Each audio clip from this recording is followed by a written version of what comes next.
মাই dear student, চ' আজি আমি start কৰিম এটা ইণ্টাৰেষ্টিং টপিক, আৰু ইণ্টাৰেষ্টিং টপিকটো হ'ব যে 2019 এটা পৰমাণু চেপ্টাৰ, এটা চেপ্টাৰ লৈছো পৰমাণু চেপ্টাৰ, আৰু ইয়াৰ যি কুৱেশ্যন আছে সেই কুৱেশ্যন আমি 2019 পৰমাণু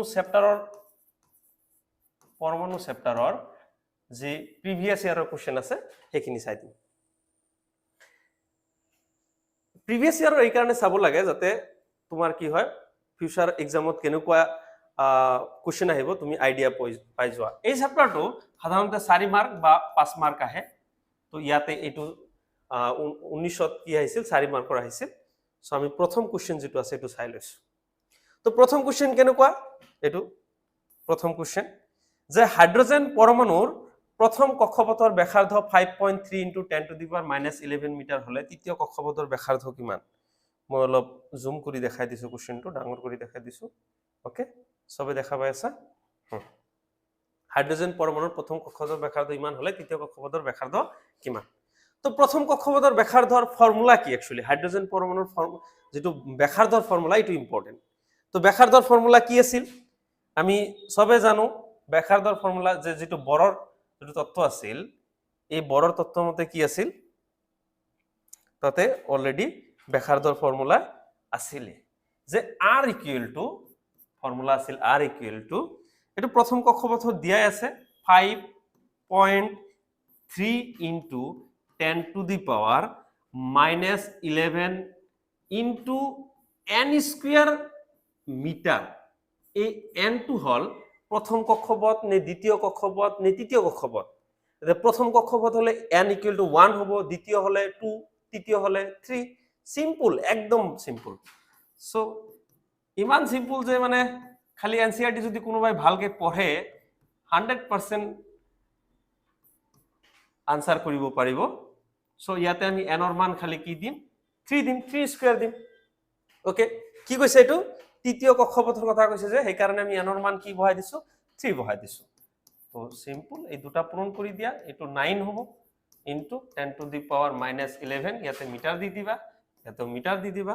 তো এইটো যদি আমি মাল্টিপ্লাই কৰো এইটো 7 হ'ব, আৰু ইফালে হ'ব 45, 47। সো 47.7 ইনটু 10⁻11 মিটার, এইটো হ'ব 1 নম্বৰ পাই গলা তোমালোকে, টেনশন নাই, হয় না? Okay, move on. আমি নেক্সট কুৱেশ্যনলৈ আগবাঢ়ি গৈছো। নেক্সট কুৱেশ্যন যে আছে আমাৰ ইয়াতে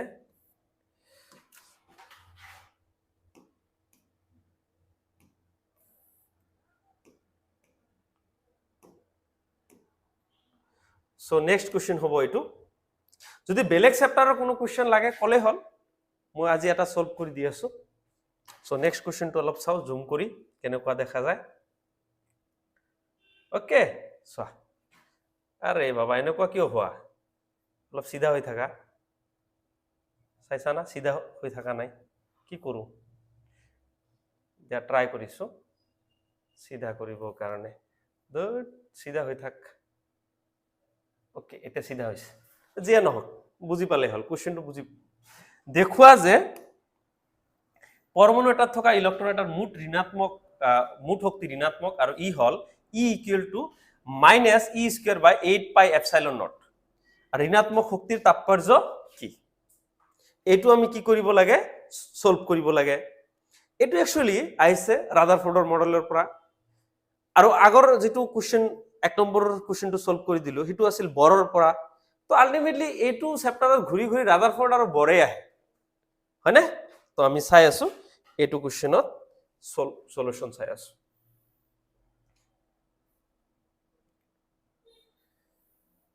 সো ইয়াৰ কাৰণে আমি অলপ ৰাদাৰফোৰ্ডৰ বিষয়ে জানিব লাগিব। ৰাদাৰফোৰ্ডে কি কৈছিল? ৰাদাৰফোৰ্ডে কৈছিল যে এই নিউক্লিয়াছৰ চাৰিওফালে ইলেক্ট্ৰন বিলাকে কেনেকুৱা পথত ঘূৰি থাকে? ইলেক্ট্ৰন বিলাকে নিউক্লিয়াছৰ চাৰিওফালে ইলেক্ট্ৰন বিলাকে বৃত্তাকাৰ পথত ঘূৰি থাকে।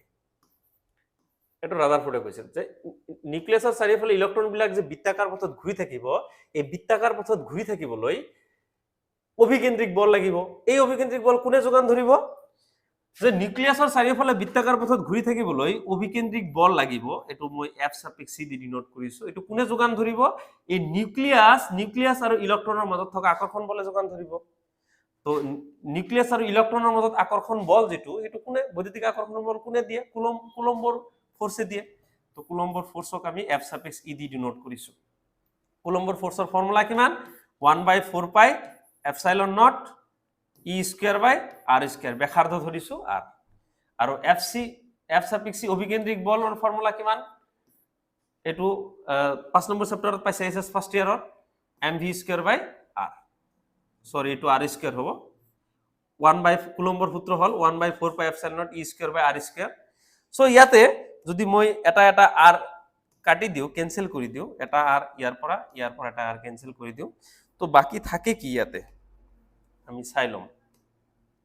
সোয়া ইয়াতে থাকিব 4 পাই এপসাইলন নট, এটা থাকে r, আৰু ইয়াতে থাকিব m, ইয়াতে থাকিব v স্কয়াৰ ইকুয়াল টু ইয়াতে আহিব অনলি e স্কয়াৰ।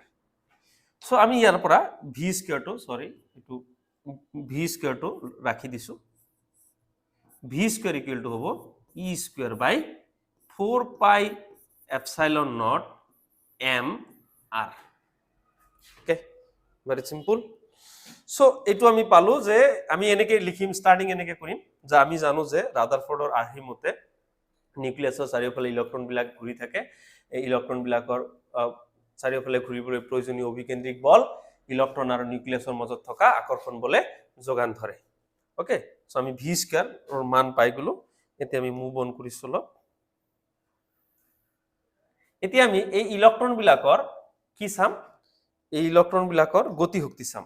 সো ইলেক্ট্ৰনৰ গতি শক্তি, আমাক মুঠ শক্তি লাগে, তো গতি শক্তি আৰু স্থিতি শক্তি যদি পাই যাও তেতিয়া হৈ যাব। গতি শক্তি K equal to half of কি হ'ব? Half of mv square. So half of m ৰ মান অলৰেডি m তো আছে, v স্কয়াৰৰ মান দিয়া আছে, e square by 4 pi epsilon naught m r। Okay, so এই m ক্যান্সেল, তো থাকিব কে ই কাইনেটিক এনার্জি গতি শক্তি ই স্কয়ার বাই এটো 2 4 যা 8 pi epsilon naught into r। এইখিনি হল গতি শক্তি। মনত ৰাখিবা যে ইলেক্ট্ৰনটো যে নিউক্লিয়াছৰ চাৰিওফালে ঘূৰিব তাৰ কাৰণে গতি শক্তি হল এইখিনি। এতিয়া আমি চাম যে স্থিতি শক্তি কিমান হয়। ইলেক্ট্ৰনৰ গতি শক্তি পালো এইখিনি। এতিয়া আমি চাম ইয়াৰ স্থিতি শক্তি কিমান হয়। মই এক সাইডে কৰিছো। স্থিতি শক্তি হ'ব চাবা u equal to minus e square by 4 pi epsilon naught into r। এটো অলরেডি তোমালোকে জানা, পাইছা অলরেডি, ঠিক আছে। তো ইৰ মান হল এইখিনি। এতিয়া আমি চাম আমাক লাগে মুঠ শক্তি। এতেকে মুঠ শক্তি কিমান হ'ব আমি চাম। মুঠ শক্তি ই ইকুয়াল টু হ'ব কাইনেটিক এনার্জি গতি শক্তি যোগ স্থিতি শক্তি। গতি শক্তি কিমান পালো আমি অলরেডি আমাৰ ইয়াতে আছে, সিম্পল একদম, ই square by 8 pi epsilon naught into r।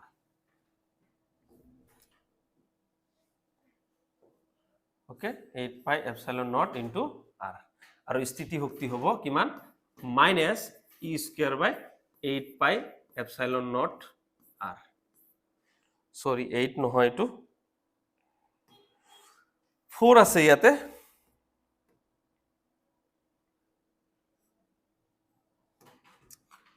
Four pi epsilon not r। So E equal to होबो हमार finally 8 E square by 8 pi epsilon not r plus minus की होबो minus minus E square by 4 pi epsilon not r। বুজি পালা না? এতিয়া আমি চাম এইখিনি যদি আমি এলসিএম লৈ লও, এলসিএম তো কিমান লম আমি চাম। E equal to होबो सोआ एलसीएम लइसु 8 पाई एप्सिलॉन नॉट r। तो एटु होइबो E स्क्वायर, एटु आइबो दुई बार जाबो तो minus twice E square. So E equal to आइबो minus E square by 8 pi epsilon not into r। ঠিক আছে, এইখিনি হল আমার মুঠ শক্তিৰ প্ৰকাশ ৰাশি যেটো আমি পাই গলো এতিয়া কৈছে ঋণাত্মকৰ তাৎপৰ্য কি ঋণাত্মকৰ তাৎপৰ্য এইটোৱেই যে ই ইলেক্ট্ৰনটো যেটো নেক্সট পাৰ্ট সুধিছে কোশ্চেনটো যে ইলেক্ট্ৰনটো নিউক্লিয়াছত আবদ্ধ হৈ থাকে এইটো আছিল আমাৰ নেক্সট কোশ্চেনৰ যেটো নেক্সট পাৰ্টৰ আনসাৰ ওকে তো সিম্পল আমি বুজি পাইছো বস্তুখিনি যে যিখিনি বস্তুই আছিল গোটেই বস্তুখিনি মই আৰু একবাৰ ইয়াতে সৰুকে আনি বুজাই দিছো সো ইয়াতে গোটেইখিনি বস্তু আছে আমাৰ এটো আছিল কোশ্চেন আৰু এইখিনি আছিল আনসাৰ গোটেই আনসাৰখিনি ইয়াতে কমপ্লিট হৈছে হ'ব ওকে থ্যাংক ইউ যদি কিবা অসুবিধা থাকে কমেন্টত জনাই দিলে হল সলিউশন হৈ যাব থ্যাংক ইউ সো মাচ